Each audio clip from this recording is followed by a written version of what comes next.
Hey, what's up, everyone? Welcome to this week's Commanders Countdown. We are recapping a win, which is good news, but as I'm sure most of you are aware, it was a bit of a rough win. Sloppy game. Sloppy game for sure. Very sloppy. It was a 12-7 victory over the Bears on Thursday night, which, as I said earlier in the show, I was surprised to see that this was a Thursday night game. I'm curious, Carson what NFL exec is the Thursday night king. Now 7-0. Maybe that's what it was, because he's won 6 games, in a row, and now 7 beating the Bears, which was this was much too stressful of a game for my liking for such a shitty game. Coming down in the second half, and it just really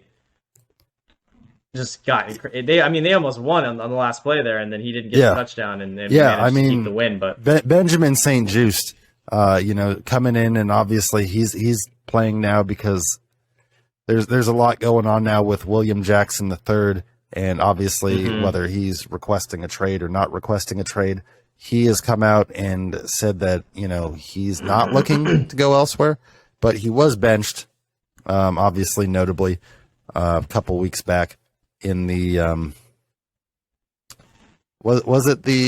it wasn't the Bears game, was it? It was the game. It was the game before. It started in the previous game, and then I think it was also in this game. He was benched. Yeah, and I thought I had heard that he said something about wanting to be in a better scheme fit. Yeah, so he's used to playing a lot more man coverage in Washington under JDR. Jack the River, as we like to call him, Jack the River. They play a lot of zone, so. Yeah, he's playing a lot more zone than he bargained for when he came over here and signed that big free agent deal 2 seasons ago. So obviously it would depend on what you guys are able to get him for in asking price, so you guys would have to find a suitor that's willing to meet what they're willing to, give him up for. But yeah, Benjamin St-Juste making a huge play at the goal line, stopping the receiver, Was it Pettis, or I'm trying to think. I think it was it was Mooney, stopping Mooney at the goal line just short. Huge effort. But yes, sloppy game overall by both offenses. Yeah, he saved the game there with that play. And if you look at the quarterback numbers, Carson Wentz, he had a terrible game, but also he was dealing with a lot of injuries, not even just the finger, which I don't remember exactly when that happened. He came in with a bad hand, and then he broke his finger in the game. So it's like he had a bicep issue going on. They wrapped his foot at one point. So Carson was clearly banged up. So the fact he only threw, it was 12 for 22, 99 yards, no touchdowns, no interceptions, isn't exactly surprising given what he was playing through. I don't know if that was necessarily the smartest decision to keep him out there. Yeah. But Justin Fields didn't have a very good day either. 14 for 27, 190, 1 touchdown, 1 interception. But that is a little bit more normal for him. He runs a lot. He's usually around that 50% mark, and usually exactly. The Bears part of the Bears offense is trying to get those deep shots going, which they didn't have a ton of success with. You guys shut him down pretty well as far as that goes. But what I was going to say, what really surprises me is the rushing number differences. The Bears, almost have twice as many. 100 more yards than us. We had 128. They had 237. Well, that's what they do well on offense. Numbers, the Bears are a rush first offense. That's it's definitely what they do. You guys did run the ball well with getting 128 yards. That's probably your best rushing performance of the season so far. Yeah. It was definitely good. Just when you look at the numbers on paper, the passing and the rush yardage, the final score, it's surprising that the Bears didn't end up winning that game based on these numbers here, and they basically almost did. We stopped them at the goal line in that last play and managed to get the win. That's why this is a hard win to be excited about. After it ended, I was like, okay, we won, sweet, but God, we easily could have lost. It could have been a loss just as easily as a win. So. It's hard to celebrate those, as much. No, understandable. And another thing is, you guys getting the win despite being outgained, 391 total yards to 214. And then you guys had 7 penalties for 36 yards. They had 4 for 42. And then they actually won the time of possession, which you'd expect with them running the ball for as many yards as they did, with 32 minutes and 12 seconds to your 27 minutes and 48 seconds. So Yeah, I mean, good to come away with the win. That's what the Bears do, though. They play that ball control offense where they just kind of like grind Yeah. on you with the run game. Because obviously, Justin Fields also, we'll mention this, he had 88 yards on the ground. Khalil Herbert had 7 carries for 74 yards. And David Montgomery had 15 carries for 67 yards. So they used kind of everybody, but you guys did too to some point. I mean, Brian Robinson, he was the leading rusher with 17 carries for 60 yards and a touchdown in just his second game. He got his first NFL touchdown. So you really feel good for him. I mean, that's huge after coming back 6 weeks after. I'd say all the running backs did good. Brian Robinson, Antonio Gibson and JD averaging McKissick. 7. I mean, yeah. And then McKissick averaging 10. So, and then McLaurin had two for 11. And then Carson with his 2 carries for 2 yards. You know, good attempts there, Carson. You tried. Yeah. Yeah, I saw one play when he was trying to scramble out of there. Yeah, I mean, but the top receiver obviously was Terry with 3 for 41. I mean, and besides that, we'll mention this, rookie Cole Turner, tight end, playing in just his second game after missing the first 4. Did catch his first 2 passes for 23 yards, so that was encouraging. And one of them was for 18 yards. That was his longest catch. So yeah, obviously they were bad. playing their second straight game without Logan Thomas.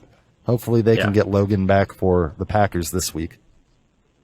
Yeah, that would be helpful. And yeah, because we need. I know John Bates and him are both on the injury list right now. So yeah, I mean, we need to at least get one of them back. Obviously, I prefer Logan, but even just to get John Bates back in there would be great. Yeah, and then you got to give it up because the Commanders' defense between the last 2 games, one being against. That's what I wanted to mention. I was trying to think about. Cole Holcomb. Cole Holcomb had a hell of a day with 12 total tackles on the day. He did. He went off. Yeah. And then the other thing I was going to mention is just inclusively of the entire defense. We'll put this up on the screen here, but in the last 2 games, Washington has actually gotten 10 sacks. 5 in the game against the Titans, and 5 in the game against the Bears. In the game against the Bears, Montez got 1, Cam Curl got 1, John Allen got 1. Effie Obata, who's quietly gotten 3 sacks on the season. He's been a good get. One of the few former Carolina Panthers that everybody was critical of that's actually working out. It's like, okay, all right, Effie. All right, that's pretty good. He's a good depth signing. And then Deron Payne got 1 as well. So good to see those guys obviously holding down the fort until Chase gets back. And I guess, real quick, we can kind of segue into that, because Ron has come out and said, as of today, that they are not going to rush Chase back for the Packers game, obviously. They want to take his recovery slow. And, there may be more looking at the game after, as being his return date. But they've said that even when he does return, it's probably going to be on like more of a snap count basis. Like he'll be in there as part of a rotation because they really see him as a big part of the future of the franchise. I thought I read week 9 or 10 is what they were projecting. Oh, okay. For him So to be maybe back they're on the even field. looking at, I was thinking they were looking at week 8, but they may even be looking at later at this point. I know that they've got the opportunity to open his practice window at any time now. So yeah, definitely excited to see when that happens. I mean, everyone wants him back, obviously, but I don't think nobody wants any player to come back too soon from injury and get re-injured. That's literally the worst thing that can possibly happen. So it's like with any, Dak, Carson, like, give him the time to heal entirely and then bring them, like, Dak's coming back. I assume that means he's 100%. Most teams don't take that risk with their franchise quarterback unless they're 100%. True. That is true. For sure. Absolutely. So, yeah, excited to see him back. Obviously, he's a dynamic player. There's been a lot of criticism of him, especially because he's been injured, which I don't get. I mean, a lot of people saying he's a bust, which an injury doesn't make you a bust. I mean, that's kind of like, injuries are something that sometimes aren't preventable in the game. It's part of the game. Yeah. I mean, there are players that have injury history, but I wasn't aware of, him to have that coming in from college or anything, at least, not that I'm aware of, but yeah, me either. Yeah. Injury is not something you can put so much blame on a player. I mean, sometimes depending on what they're doing, if they're moving in a certain way that's going to endanger their body, and it's kind of on them. Yeah. But you can kind of tell that usually when an injury happens, how they were moving. If they did something that maybe they really shouldn't have done, then it's kind of more on them. But sometimes they just happen. Yeah, absolutely, absolutely. And then obviously, since you mentioned the injuries that Carson's been dealing with, obviously, probably most notably being the finger. He is expected to miss. I guess he went and saw a hand specialist and had successful surgery, and his timetable is anywhere from 4 to 6 weeks. And that has officially opened the door for something that a lot of Washington fans have been calling for several weeks now. The return of the cult hero, Taylor Heinicke. I love Taylor, as you know. I've said this on the show before. I absolutely love Taylor. He had a press conference I watched earlier, and I fucking love him. I don't know what it is. There's just something about him. But I was never one that was calling. Yeah, no, I was never calling for like him to replace Wentz. Like I was good to let Wentz go and see how it went with Wentz. Like, but I have to say I am excited. Games in there. Yeah, he definitely did, and the games that were bad for him, a lot. The O-line play was really bad. So right. I'm not ready to sit there and say Carson was a bad investment. It's Carson's. We shouldn't be. It's it's not one of those things. But I do have to say I'm excited about Taylor. There's just something about him. It's like almost you can't even fully grasp it. There's just I don't know what it is, but I like watching him play football. Even if we're losing a game, there's just something about it that. And I know a lot of Washington fans feel the same way. I mean, who the hell has 20 touchdowns to 15 picks, and you got fans of the team calling him a legend? Motherfucker ain't no legend. He's gritty. He's gritty. Like, yeah. But yeah, it's like there's just something about him. Like you look on paper and his records, like he's not a legend, man. But like we feel that way about him for some reason. Yeah. And it's just. I will say this: outside of the offensive line, like he does have one thing. He's got more weapons. I mean, provided he gets Logan Thomas back this week, Jahan Dotson, after missing the last 2 games, he could play. I know he's been dealing with a hamstring. And when he's been in there, he's been going off. It seems like he catches a touchdown every week he's been in there. Curtis has been, working his way back through things. He's usually been pretty good outside of that game the other night. I think he had 2 catches for 7 yards. So that was he dropped several passes. Yeah. Right. Yeah, that's something. Oh, he did drop a huge pass, which would have obviously aided Carson's 99 passing yards immensely. Where he hit him like right in the seam, right in the hands, and he just dropped the ball. So he had 3 drops on the night. Curtis Samuel did. For the day, Curtis Samuel had two catches for 6 yards. I thought it was 2 for 7, but that's even worse. One other thing about Taylor that he said in the press conference when they were talking to him about him, because his arm strength has been one of the main things people talk about with him, and he said he worked on that on the off season. He went to the same trainer that Carson goes to. Okay. Working on he's specific even working on my hip movement. Most of my power comes from your hip, and last year I was throwing with my arm, and if you haven't watched it, you should watch this press conference. It sounded good. I'm like it makes me more optimistic. It's like right. He's put the work in to maybe upgrade his power and his velocity, and some weapons now. Maybe I hope he comes out and balls out and is better than Carson, and obviously that'd be great. The underdog story. Do I think that will happen? Probably not, but I would love it to, and I'm excited to see what happens. For some reason, I'm more excited to see him than Carson Wentz play. this kid with help of that defense last year, which we will say the defense is starting to play probably its best 2-game stretch of the season, where they've rallied off 10 sacks, and just allowing 7 points against the Bears. Granted, the Bears aren't a great offense, but if they can get going, this young man won 7 games with them last year.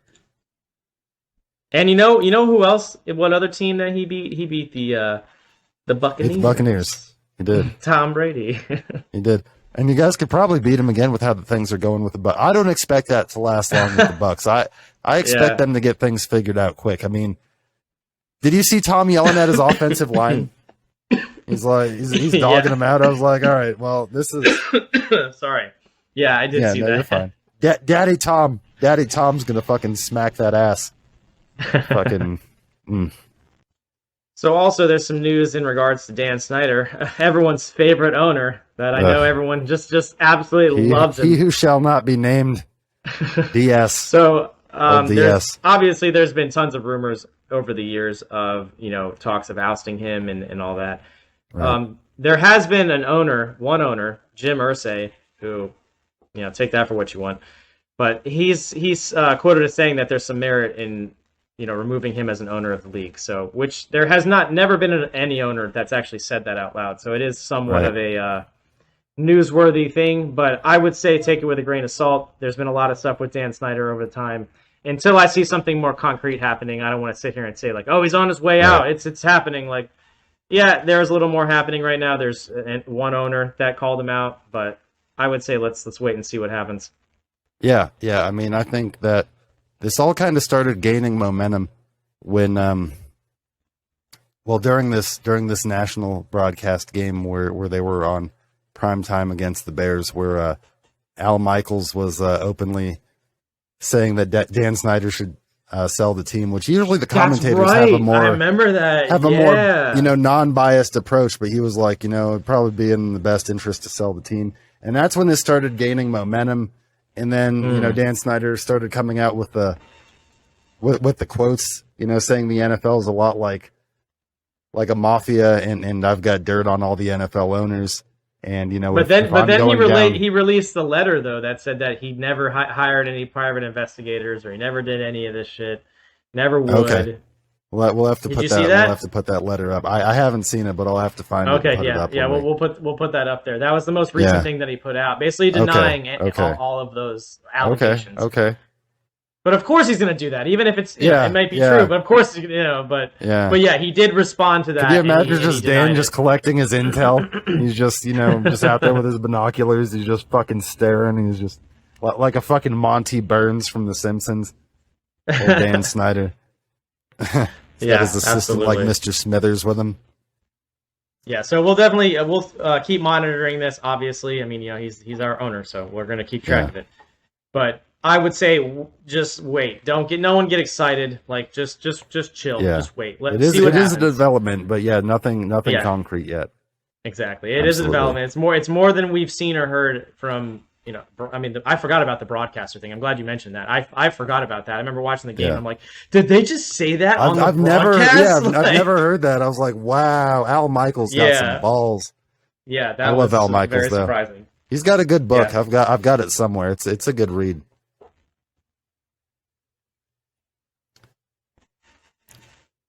Yeah. So we have the Packers coming up this next week, and the Packers are only 3-3. They have not looked, particularly threatening. They're beatable. They're beatable right now. I would say they're beatable.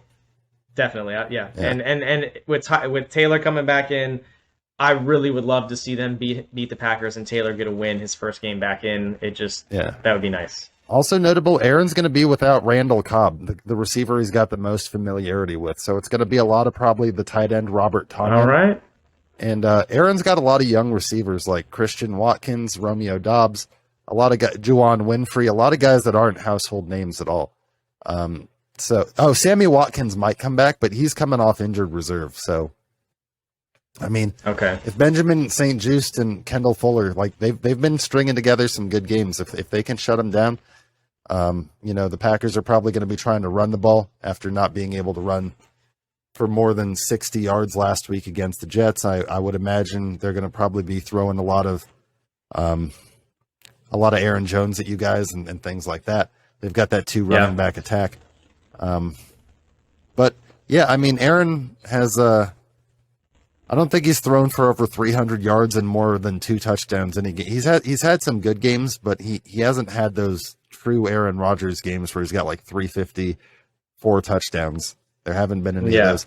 And I think it's because Aaron doesn't have familiarity with these receivers. He's so used to having chemistry and the timing with his receivers, like with Devontae and with, Jordy Nelson and with Donald Driver and all these guys that he played with for so many years. So, and he doesn't have that. I mean, he'll get it eventually, but he doesn't have it with these young guys right now. And I mean, until they get that, I mean, they continue to be, a beatable team, I think. I mean, they're 3-3. The Minnesota Vikings are leading that division at 5-1. So, yeah, I definitely think this is a winnable game. I mean, if you had asked me that, last year if we were playing the Packers, I'd be like, yeah, probably not.